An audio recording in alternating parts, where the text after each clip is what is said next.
I'm excited to have today my friend Jamie Davies to talk about his new book, The Apocalyptic Paul with Cascade Books. I was able to go through this book with a group of doctoral ministry students at Northern Seminary this fall.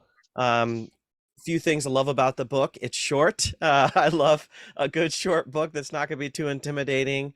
But apocalyptic Paul is newer language and scholarship that's kind of all the rage. And Jamie does a really good job breaking down the history, background, um, you know, kind of state of the conversation, and and then giving his own take. And I know, Jamie, this is something topic you've been interested for a very long time. You engage with this in your dissertation as well. You have a foreword by John Barclay, which is a big deal and tribute to your work, as well as a number of excellent endorsements on the back here. So I thought it'd be a great chance, just for the first part of this discussion, to have you talk about who you are, a bit of your educational background, and tell us a little bit about, let's start earlier, tell us a little bit about your dissertation, because that's kind of, I feel like, where this started. You kind of talk about that in the book, but just introduce yourself, tell us a little bit about your background studying Paul, and your educational background. Yeah, thanks. Thanks, DJ. It's an absolute pleasure to be here. And thanks to you and to your students for taking the time to read the book. I mean, we send these things out into the world, and you occasionally hear that someone bought one, and it's even nicer to hear that someone read it. So thanks so much for doing me that honor and reading the thing. I did write it partly with grad students in mind, having done a bunch of work on the Apocalyptic Paul for my own doctorate, and finding the conversation just so vast and at times hard to penetrate. I thought, why isn't there a kind of a one-stop summary kind of intro volume? So that was kind of one of the thoughts that got me going to write this thing. So it's nice that it's actually doing that, and that you've been reading it with your grad students. So thanks so much. I don't know about my journey as a scholar. I don't know how far back you want to go. I am a kind of an accidental Paul scholar in some ways. I kind of, for various reasons I won't go into, was always a little nervous of Paul. I still am actually nervous of Paul. And when I started when I did my master's degree and the dissertation for that, and then on into the PhD, I was wanting to focus on the Book of Revelation. That's something that really interested me. So I actually began a dissertation on the Book of Revelation, and it was in the course of doing that, as I think I say in the preface to this book, that my supervisor, Grant McCaskill, sent me off. I think he knew what he was doing, but he sent me off to kind of think about, well, what does apocalyptic mean? If you're going to study Revelation, you need to know what apocalyptic means. And so I went off and I read a whole bunch of the Second Temple Jewish stuff, primary texts, discussions of those, some of the long-running conversations about apocalyptic literature and its definition and its genre and how it works and all this kind of stuff, which I was fascinated by. And then I started reading some people talking about apocalyptic in Paul, and it kind of sounded sometimes the same and sometimes very different. And so I got confused, and I was confused for quite a while, actually, months of saying, it's obviously me, right? I don't understand what's going on here, because this seems to be different. It must be the same somehow. They're using the same word. I must be the problem, because I was a first-year doctoral student. Of course, I was confused. I went back to my supervisor and said, I don't understand this. It seems to be really, really different.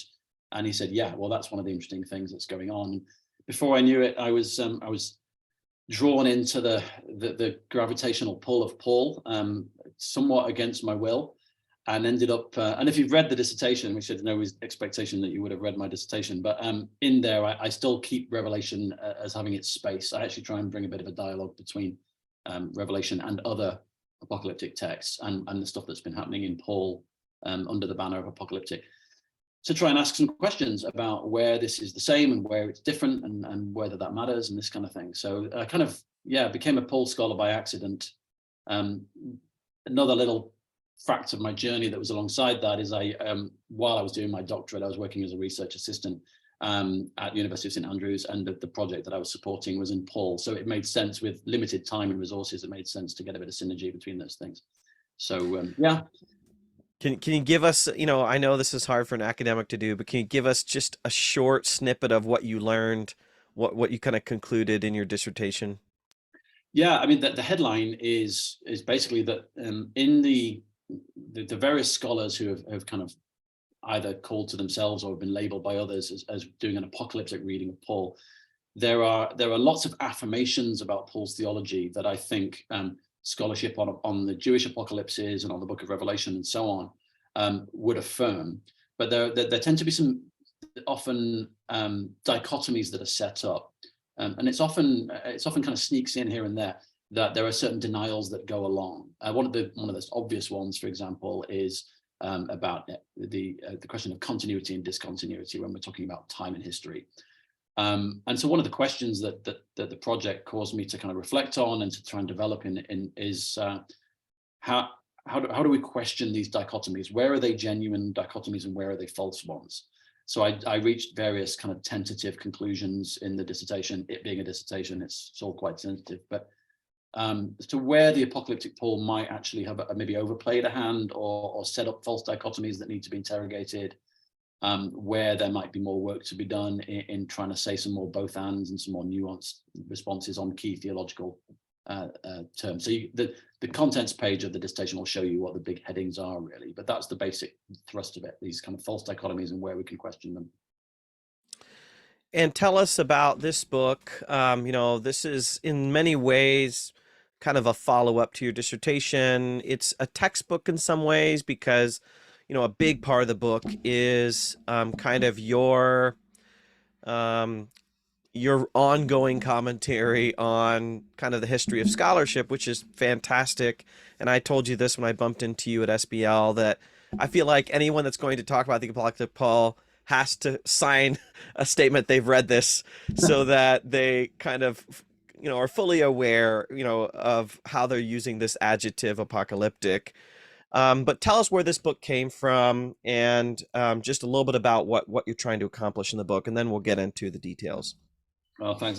That's overly generous, and it's certainly not the definitive word on anything. But yeah, I'm going to start sounding like I really don't know what I'm doing here, because this kind of book came about partially by accident as well. The book I pitched originally was actually the first part. Having been through the process of trying to write on the Apocalyptic Paul and finding that nobody had written the kind of Cascade companion to the Apocalyptic Paul, it didn't exist. I think it still doesn't exist actually. I thought, well, I can write that. I've done all this work. I had a summer. I can condense what I've learned into a nice, snappy 100-page paperback that a grad student can pick up and orient, kind of an orientation to the discussion. So I set to writing that. And what I actually ended up with was something a little bit more complex than what was originally planned. Cascade, from the guys at Whitford Stock were just brilliant with me as they realized I'd kind of missed the brief slightly, and they gently shepherded me towards what this became. And it was just this wonderful gift that they were launching this new monograph series, the Cascade Library of Pauline Studies, because they saw the work that I'd done and said, actually, it might fit better in this monograph series rather than in the companion series. So it went there. And Stephen Chester and Dorothy Birchman, who are the general editors of the series, said that they'd like to invite it, but can I do a bit more constructive work? At which point I was terrified. As if you are ever asked to do constructive work on Paul, you're aware of the weight of the scholarship, both literally and figuratively. And who am I as a relatively junior scholar to say anything about the Apostle Paul?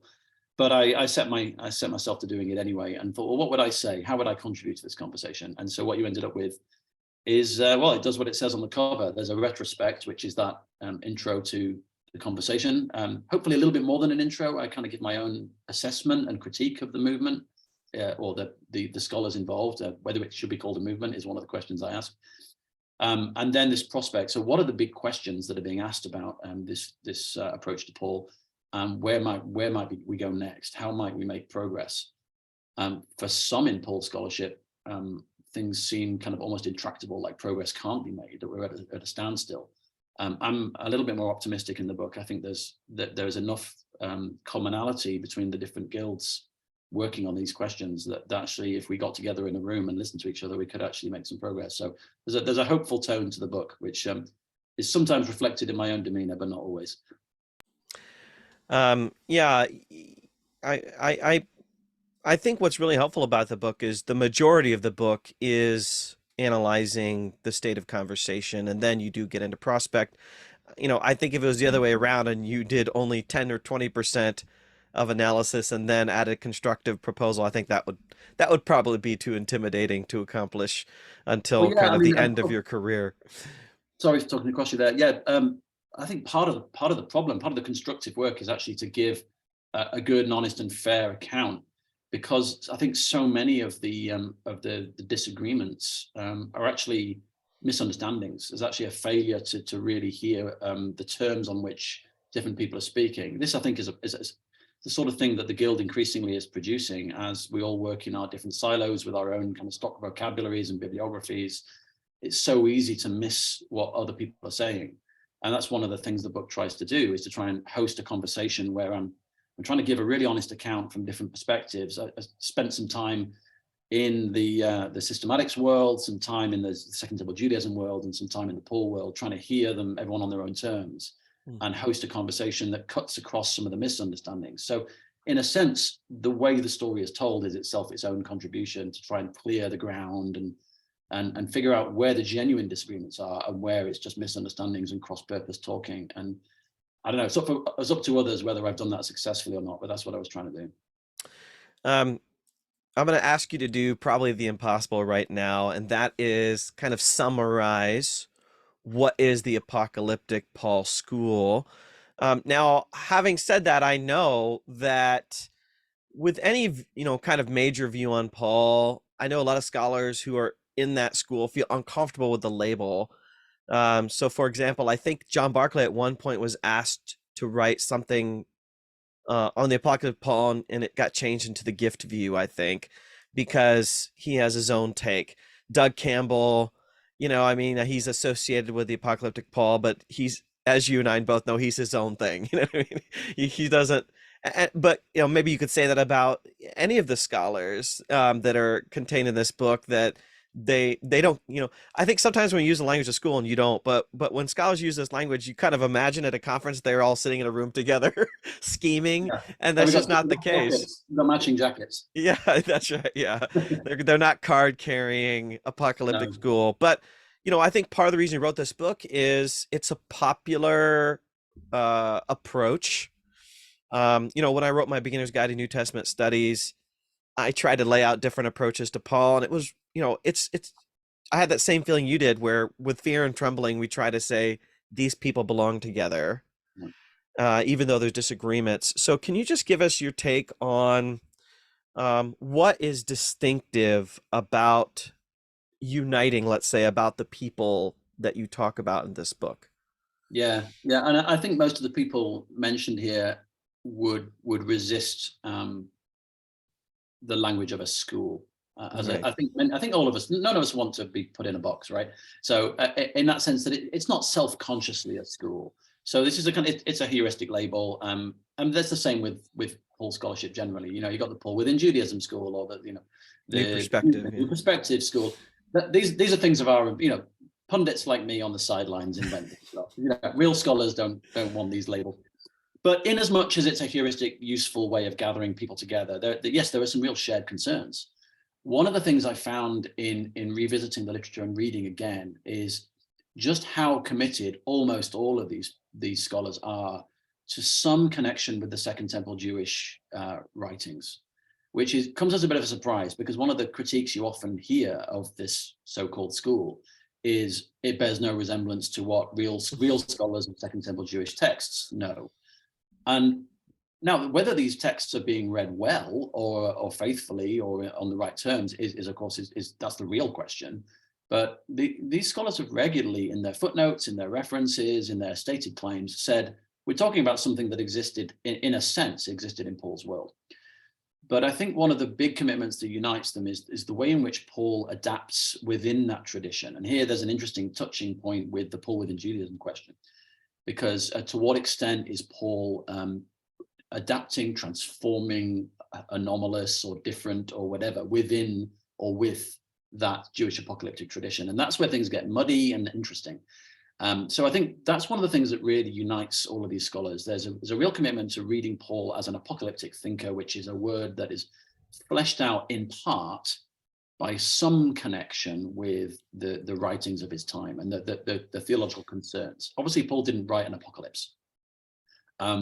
He wrote a couple of bits that approach that kind of writing, you know, his third heaven passage in 2 Corinthians, for example. He didn't actually write a full-blown apocalypse, but his thinking seems to accord with that kind of thinking about the world in several key respects. The other thing that really unites these scholars, I think, is a massive commitment to reading Paul theologically. And at the moment, largely that means within the kind of the Reformed Christian readings of Paul. There seems to be there's a big commitment to theologies of the word, to various themes that we find, particularly in the work of Karl Barth, but in other places as well. At times it is self-confessedly a Barthian reading of Paul because of the way in which Barth's theology kind of connects quite clearly with issues of revelation, right? I mean, that's the keystone of his work. And what does apocalyptic mean if it doesn't mean revelatory? I mean, that's the very definition of the term. What is it that's being revealed, and how does that work? How does that change in Paul? What difference does Jesus make to that? These are the questions where things get interesting and different and explored in different ways. But it's fundamentally a commitment to a revelatory understanding of the world, of time, history, the cosmos. And I think for these scholars, and I would agree with this, that this is fundamentally centered and transformed around the work of God in revealing God's self in Christ. What difference does that make to these apocalyptic traditions, and where is it the same? Where is it different? That's the interesting work. Is that close enough to a summary? The problem is I can't summarize everybody. There's going to be some people who think that doesn't quite summarize what I'm doing, or I would focus on this area. But that's where it gets interesting. One thing I will say is a lot of the focus has been on eschatology, and sometimes the word apocalyptic has almost been synonymous with the word eschatology.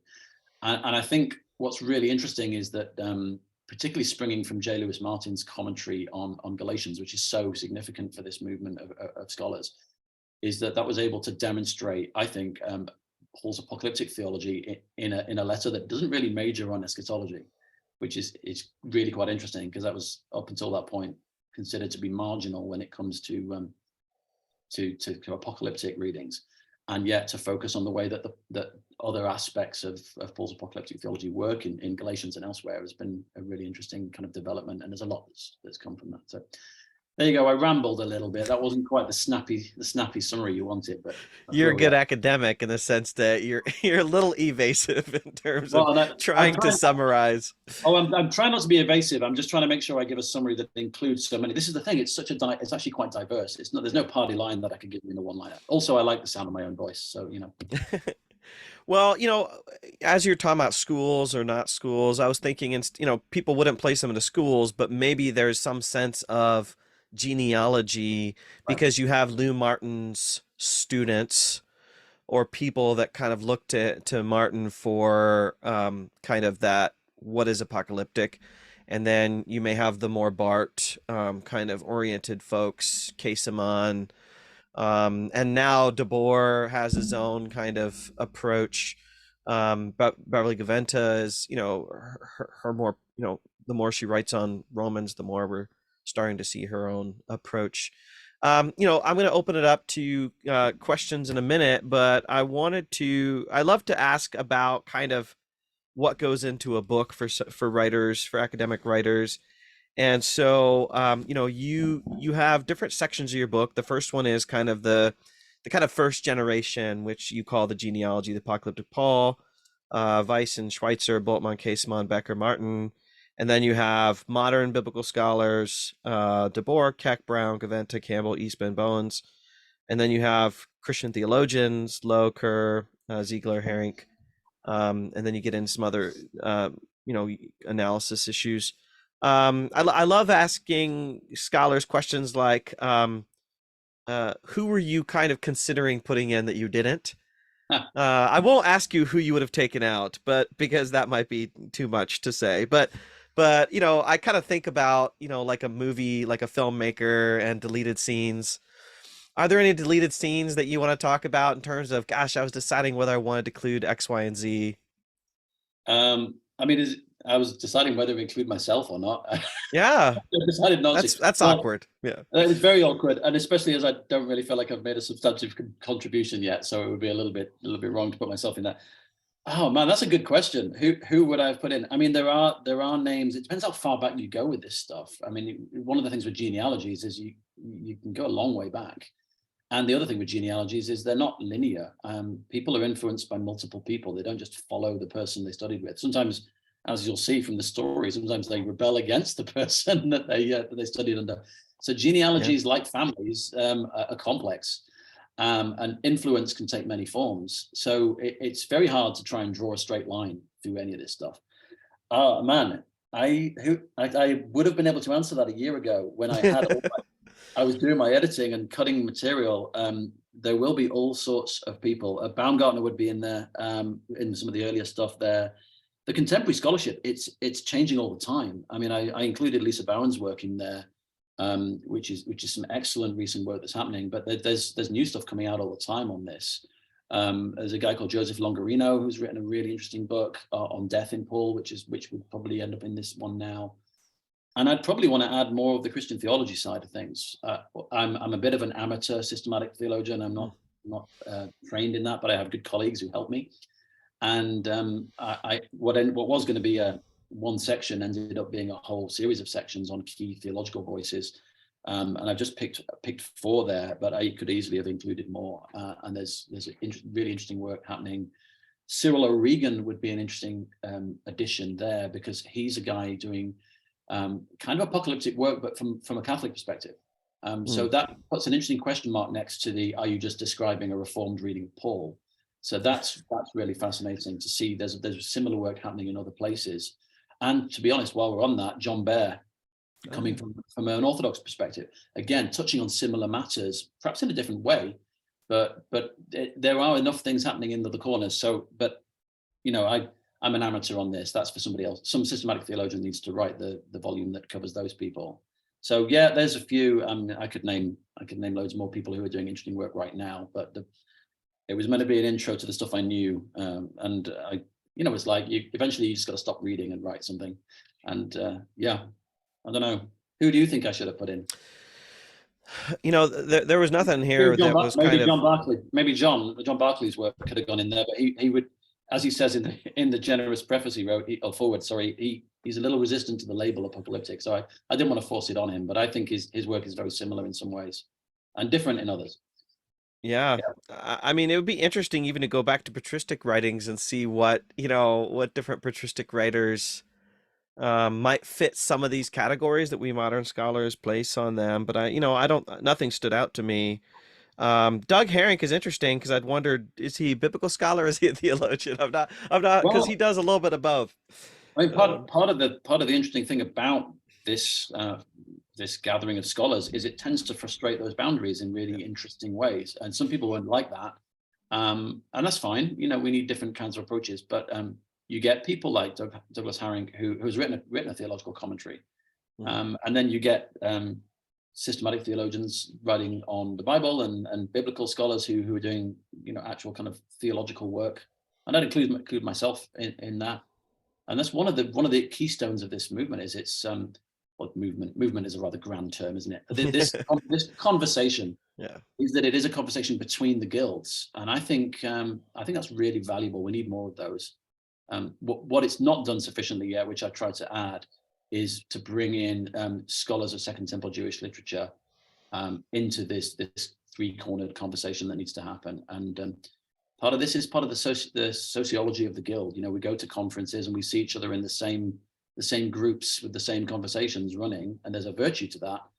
But the vice of it is that we never hear what's happening in the next room.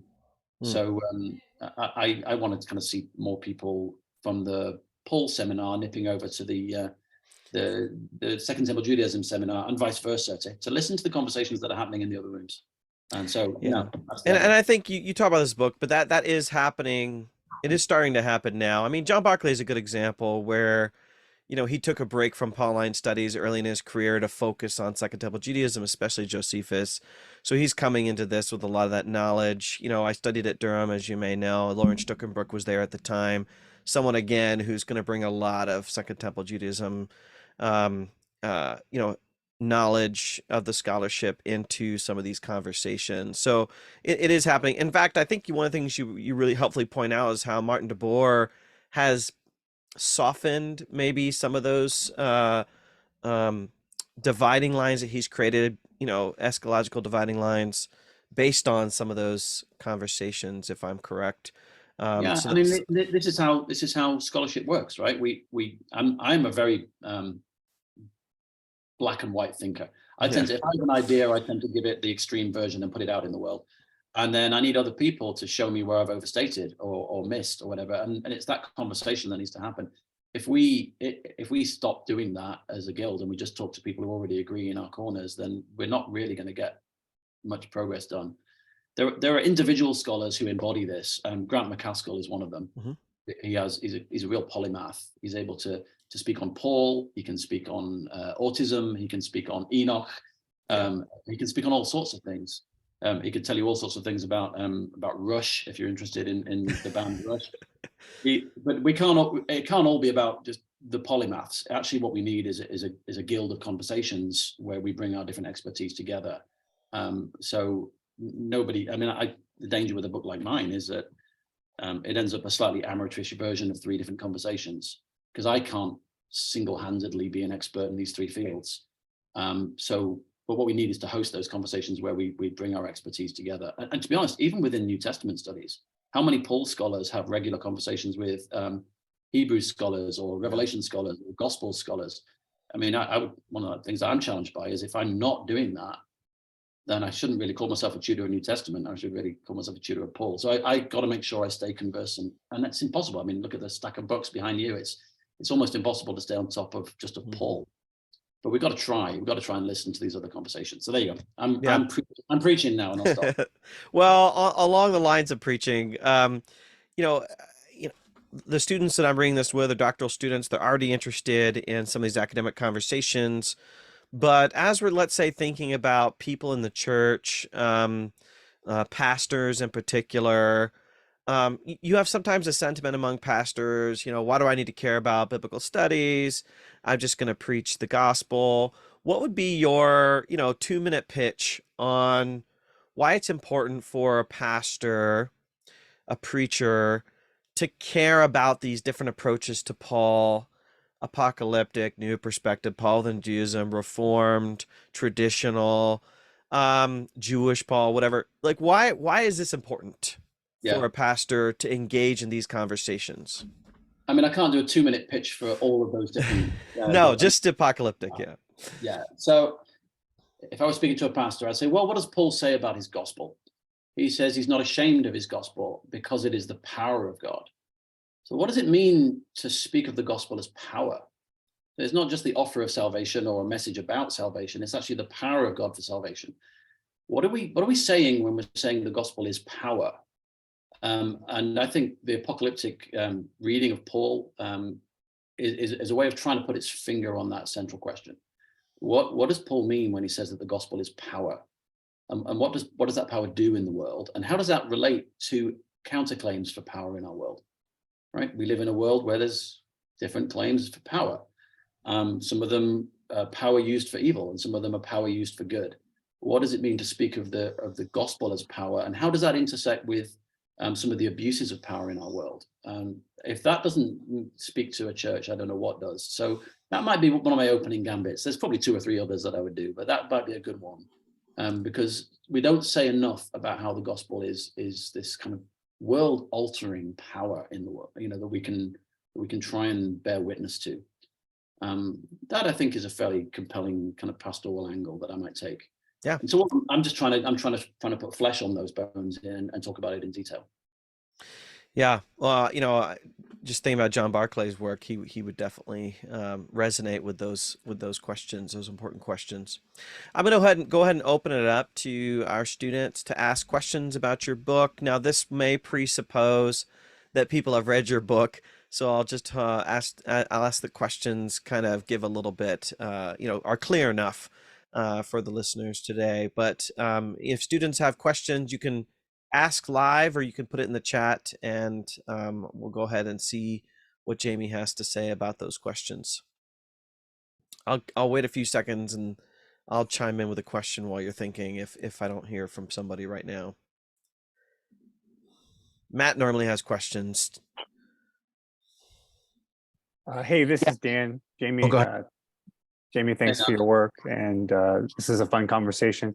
I've done a little work on wisdom in Paul, and so I was really fascinated to see that worked into your book around some of the scholars who have seen an intersection there with wisdom and apocalyptic. I wonder if you could just speak a little bit to that, like where do you see the significance of that conversation? How is that helpful? Where might that go? Yeah, it's fascinating. That's kind of within the section on epistemology, on kind of a revelatory epistemology. It's fascinating because within the kind of Second Temple Judaism conversations, there's been a session at SBL that's run for many years called the Wisdom and Apocalypticism session, and some people would think that "and" should be an "or," right? That there might be a fundamental conflict between knowledge that is revealed as God opens the heavens, which is the very kind of apocalyptic way of thinking about knowledge, versus wisdom, which is you attend to the world, you look closely, you discern, you calculate, you learn from creation and from the world what is wise.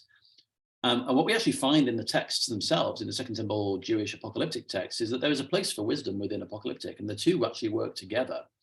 And they're not necessarily as kind of antithetical as we might think. So I kind of brought that question to how knowledge is talked about in Paul, how revelation is talked about in Paul. And does Paul have a way of speaking about the revelation, the apocalypse of Jesus Christ, but also in a way that speaks about wisdom? And of course, 1 Corinthians is a classic place to go. And Alexandra Brown's work is just fantastic on this. She has quite a kind of a subtle and really agile way of exploring the interplay between wisdom and revelation in Paul's theology in 1 Corinthians. So that's where I would go with that, and I'd read her work on that. It's her book, The Cross and Human Transformation. And the really interesting thing about that is it all points towards human transformation, which of course is actually the goal of both apocalypse and wisdom. They're both there to change people. If you read the apocalypses, the people who have those revelatory moments are transformed by them, sometimes quite profoundly transformed. So that's quite an interesting way of exploring it. And this is part of Paul's pastoral theology. He's exploring the relationship between the wisdom of God and divine revelation in Corinth, for the sake of the church in Corinth, and how they go about living their lives in a way that bears witness to God's work in Christ. So yeah, that's where I go. There's a lot to be said here. The problem with epistemology is you can get lost in it forever. It's one of those, it's a rabbit hole. So I find myself, anytime I write on epistemology, I'm never happy with what I've written, because I kind of feel like I didn't get to anything. It's the problem with trying to think about thinking. But that's the key thing I would take away, is that wisdom and revelation actually work together in interesting ways. They're not kind of contrasting sources of knowledge. So we're not just talking about bolts from the blue. There's a way that human wisdom is caught up in and transformed by, in some sense. Yeah, so I could go on forever on this one. This is quite an interesting one, but yeah, I don't know how that connects with what you're doing, Dan, but I'd love to know what you thought if you read that section. Yeah, I appreciate what you've said. I think in what I've kind of worked out, there's a lot of a sense of ethics in Paul's wisdom, and that dovetails nicely with this sense of apocalyptic being about human transformation as well. I really like that. I like that phrasing of that. Yeah, the ethics thing is really interesting. I'm trying to do some work on 1st and 2nd Thessalonians at the moment, as I said earlier, and there you've got the interplay of ethics and eschatology. So given the coming of Christ, how do we live? So apocalyptic has tremendous ethical purchase. It makes a big difference how you think about eschatology, how you think about knowledge, how you think about powers and principalities, how you think about all these things will affect how you think about ethics, how you think about living in the world, where you build ethics from, even what's the process of thinking ethically. Do we do we reason from this world, or do we reason in another way? Yeah, so there needs to be more work on ethics, actually. And here I want to amplify Philip Ziegler's work. If you've not read it, it's Phil Ziegler, who's at Aberdeen, does a lot of work at the intersection of ethics and systematics, and is part of this Apocalyptic Paul conversation. So he's a great person to read on that. Likewise, Douglas Haring, who we've already mentioned, who does a bunch of stuff on justice in Romans, for example. Great. We're open to, we have time for, a few more questions. If others want to chime in, you could chime in on the chat, or you can speak out. Hey, hey, Dr. Nijay, thank you for doing this. And Dr. Davies, you're in great company with Paul, because I think he himself was an accidental Pauline scholar. But a quick question I did have was concerning systematics and apocalyptic. To me, the two seem opposed. I think of systematics like dispensationalism guided by presuppositions versus apocalyptic being an overarching theme. Can those two come together, and if so, how? Let me just make sure I understand your question. So can systematics and the apocalyptic Paul come together? Is that what you're asking? Correct. Thinking of systematics as guided by presuppositions, theological presuppositions, apocalyptic seems to be more of a biblical studies category. Yeah, that's interesting. I think I'd want to press back on the distinctions there. I think the best systematics is trying to read the Bible. If you read Karl Barth, his dogmatics is full of exegetical sections. He was an exegete as well as a theologian. Sometimes we set up these disciplinary boundaries and they don't always help. So I think there's definitely touching points, and as I've said, I think a lot of the driving force and the purchase, if I can think of it in both ways, of the apocalyptic Paul conversation is with Christian systematic theology. It's working with some of the same categories and demonstrating them exegetically, testing them exegetically. This is really important work, and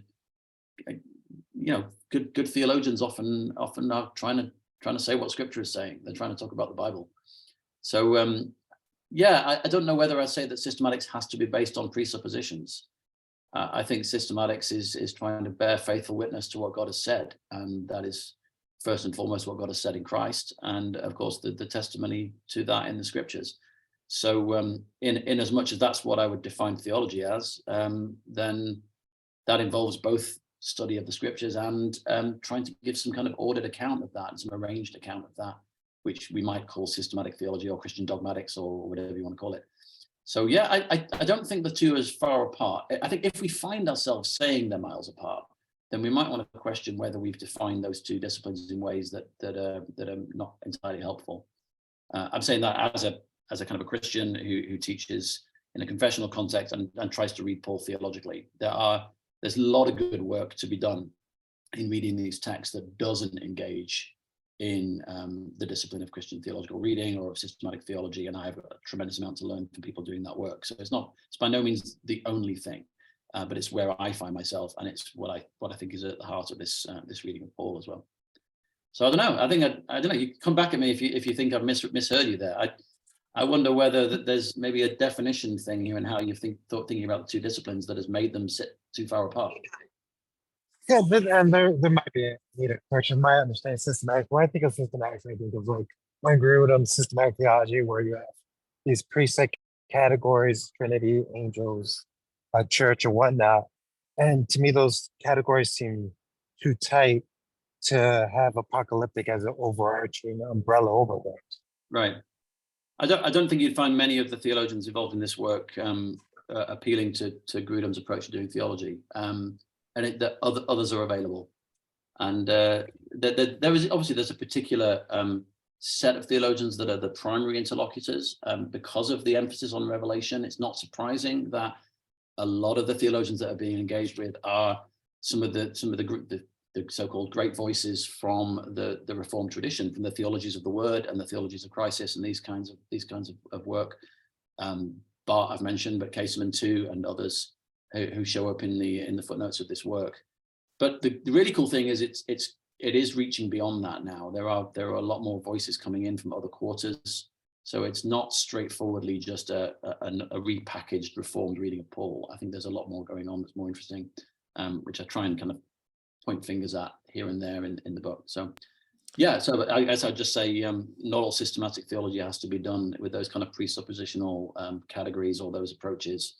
I think there are other starting points. And in fact, the question of starting points is one of the live debates. Douglas Campbell has said a lot about starting points as being crucial to the apocalyptic Paul. Where does Paul begin from when he does his theologizing? So, yeah. I want to jump in with a, Thank maybe you. a little bit of a sour or curmudgeon-y kind of question / comment, because, and this isn't unique to this conversation, but one of the things I think you do really well in the book is to say, the early generations of the apocalyptic Paul kind of scholarship tries to create these really clear, distinctions, whether it's invasion or revelation or discontinuity or grace, whatever it is.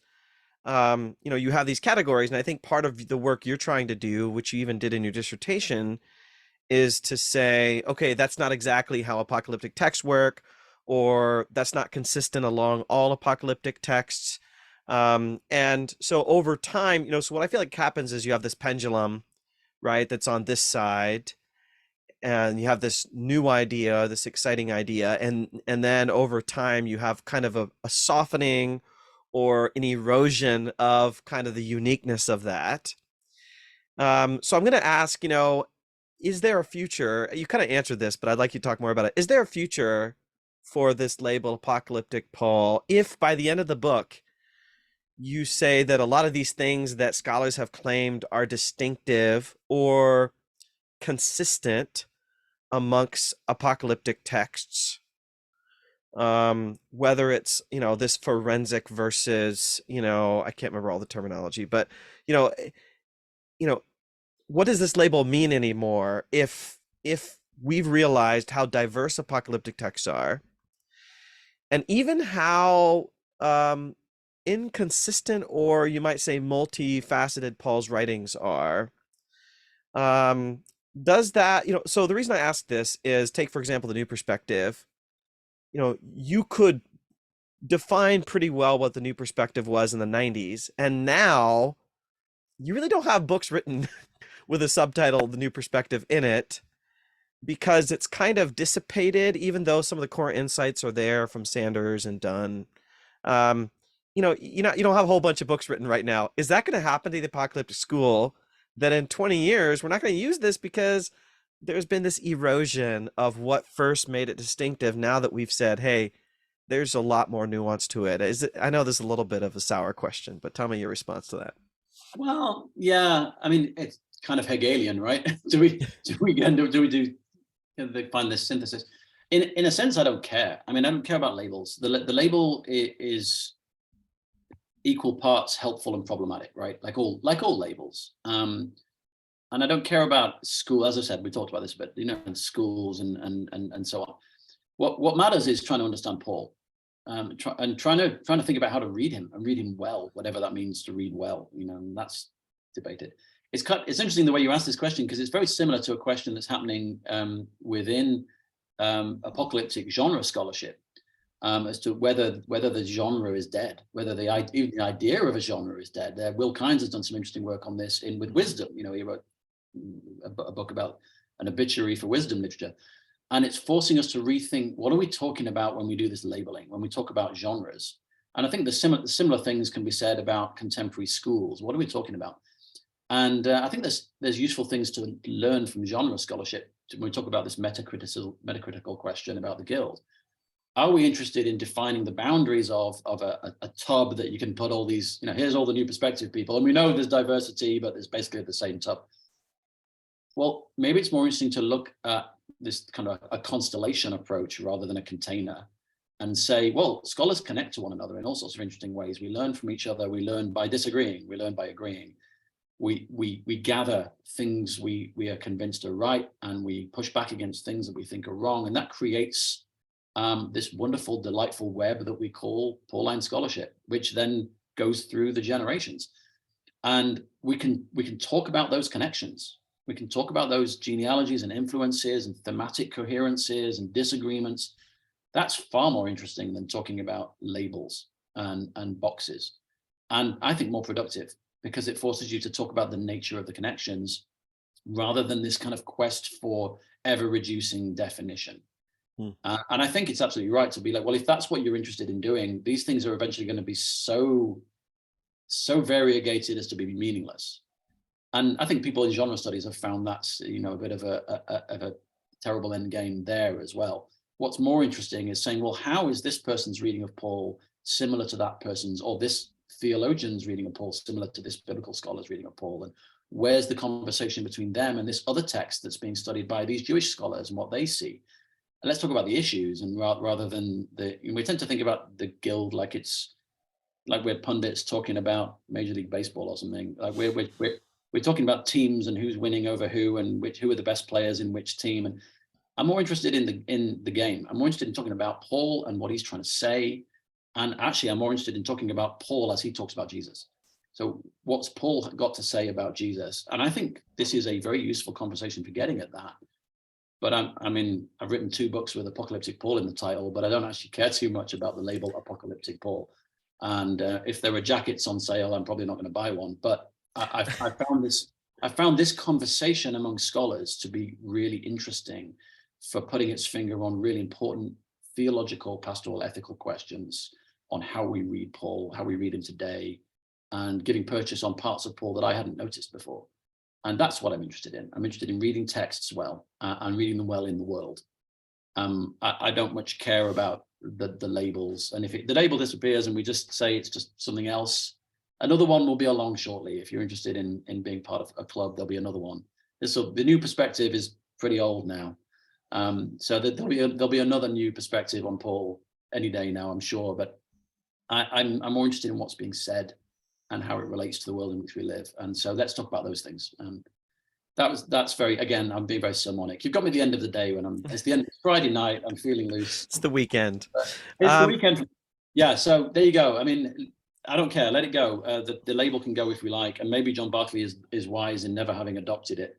But let's talk about the actual texts and talk about Paul instead. That would be much more fun. I guess that leads me to maybe my last question, which is, what are your hopes? You kind of said this already, but this is how you end the book. And what you just said is really helpful to say you don't have an agenda in this book of either, because I remember reading through this and even poking around in your dissertation, where does Jamie stand? Is he pro-apocalyptic? Is he anti? It sounds like you don't like those questions. But what do you hope will come out of this book? I guess is maybe the best way to frame that question. Well, I mean, if we're being really honest, I mean, it's a good job that the first edition or the first draft of my dissertation never saw the light of day, because I was very unkind about the Apocalyptic Paul people in my first version, and I owe a great debt of gratitude to Grant McCaskill for not allowing me to submit that version. So thanks, Grant, for that. I ended up with a much more helpful, I hope, conversation in that book where I'm still pressing questions, but I wasn't tub thumping and waving the flag. So my hope is that having, there's no zealot like a convert, right? So having had that conversion where I've realized, man, I'm being formed into a guild that encourages flag waving and defending your tribe. Like we all kind of, I'm of Paul, I'm of Silas, I'm of Apollos. So I'm of the new perspective, I'm of this perspective, and I have to defend that line. And I just think that's unhelpful. And I'm saying that as someone who really was invested in that project for a little while there. And I think I learned, I had a bit of a look in the mirror at one point and learned that this is not how I wanted to go about being a scholar. So how do I do it differently? And I think one of the ways you have to do it differently is we have to just give the most honest and generous account we can of people we disagree with. This is just basic scholarly decency in some respects. I think it's basic Christian behavior. It's the golden rule. So I tried to write summaries of scholars that I may not fully agree with, but summaries that they would agree with as saying, yeah, that's what I think. And that's a really good acid test for anyone working in scholarship, particularly as you're starting out. I'm talking to a bunch of PhD students right now. This is a good acid test. If you sent your literature review to the named people in that literature review, would they read it and say, yes, that's what I think? And if they don't say that, you need to keep going. You need to keep working until you've given an account, even of the people you really dislike, you really don't agree with. An account that almost convinces you. And then you're ready to say what's wrong, because then you're actually engaged in a constructive conversation. So one of my hopes is that I've put a book out into the world that in 20 years' time, I look at it and say, I behaved well. I did the kind of scholarship that I'm hoping will make the Guild a better place and a happier place to live. So that's a rather grand hope. A more limited one. My hope is that some people will find this helpful for getting into this conversation, that they'll find it a good starting point, and then they'll follow the footnotes. Because this book is what it is. It's a small book on Paul, which can be written. You can still have small books on Paul.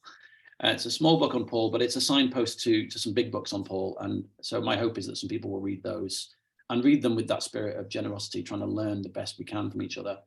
There you go. That's a good hope for a Friday night if I'm feeling optimistic. Ask me again on Monday morning and I might give you a different answer. I like that. I know that I'll be more careful when I am typing the word apocalyptic. What do I mean by that? How am I using that? Does this pass? I try to use it as an adjective. This is one of the things I've set myself to do, because I think it is an adjective, and it's really helpful to always use it as an adjective, because it forces you to say apocalyptic what? Yeah. And then you're not just talking about some arm waving idea. You're talking about, well, apocalyptic eschatology or apocalyptic theology or apocalyptic Christology. By using it as an adjective all the time, you have to specify the noun, and it's the nouns that are interesting, not the adjective. Well, we're wrapping up here in a minute, but I always love to hear what authors are working on, kind of what's next. Now, it is kind of funny how scholars like yourself and myself and others, a book comes out and you're on to the next thing. You're already halfway into the next thing. So you do kind of have to remind yourself, okay, what did I say? What did I think about this? But what are you working on now? What can we look forward to reading in the future? Well, you know what I'm working on now because you're editing it. I'm writing a commentary on 1st and 2nd Thessalonians for the Bible in God's World series, which you're editing. I'm looking forward to that. And obviously getting into Thessalonians means I'm going to be getting into some more apocalyptic stuff. As tends to happen, the one project tends to spawn other ones. So I've got some other thoughts that I'm working on. I'm trying to think about Paul as a pastoral theologian. I work a lot in training people for ministry, and how does the apocalyptic Paul conversation intersect with Paul as a pastoral theologian, as he thinks about churches in real places in real times, their encounters with power, their encounters with politics and ethics and these kind of things.